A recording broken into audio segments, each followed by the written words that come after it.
오미크론 변이 대유행에 계약까지 맞물려 소아 확진자가 크게 늘면서 부모님들의 걱정이 큽니다.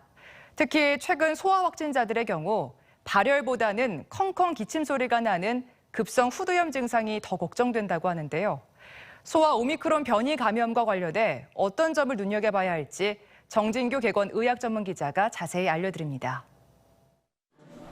최근 일주일간 인구 대비 하루 평균 확진자 수가 가장 많은 연령대는 9살 이하 소아입니다.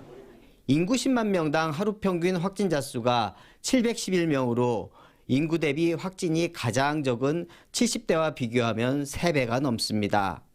발열이 주된 증상이었던 델타 변이와 달리 최근 오미크론 변이 감염에서 가장 눈에 띄는 대목은 급성 폐쇄성 후두염, 이른바 쿠룹 증상입니다. 바이러스가 후두점막에 침투하면서 염증을 일으켜 목이 쉬거나 컹컹 기침 소리가 나는데 천식, 알레르기 질환이 있는 아이들은 폐렴으로 악화될 수도 있어 주의가 필요합니다. 실제로 미국 보스턴 어린이병원 연구팀에 따르면 오미크론 유행 전에 비해 급성 후두염에 걸린 소아 환자가 4배 가까이 늘었습니다. 다만 환자의 88%는 증상이 심하지 않아 퇴원했고 대부분 2, 3일 내에 빠르게 회복되는 경향을 보여 과도한 공포심을 가질 필요는 없습니다. 최근에 확인된 오미크론 변종은 상기도, 즉 코와 인두, 후두, 기관지 등 기도 중에 위쪽 부분을 감염시킨다는 연구가 있습니다.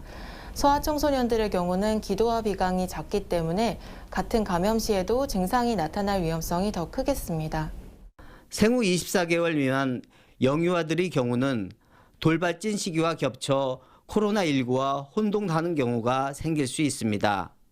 발열과 기침 등 호흡기 증상이 동반되는 코로나와 달리 돌발진은 열이 내린 후 몸통과 팔에 빨간 장밋빛의 피부 발진이 생깁니다.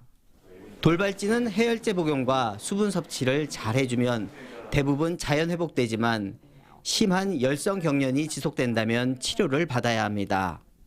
경련이 5분 이상 지속되거나 하루에 2번 이상 있거나 경련 시에 심한 호흡곤란이 있거나 경련 후에 마비 증상이 동반되는 경우에는 반드시 뇌전증과 같은 신경학적 질환에 대한 감별이 필요하겠습니다.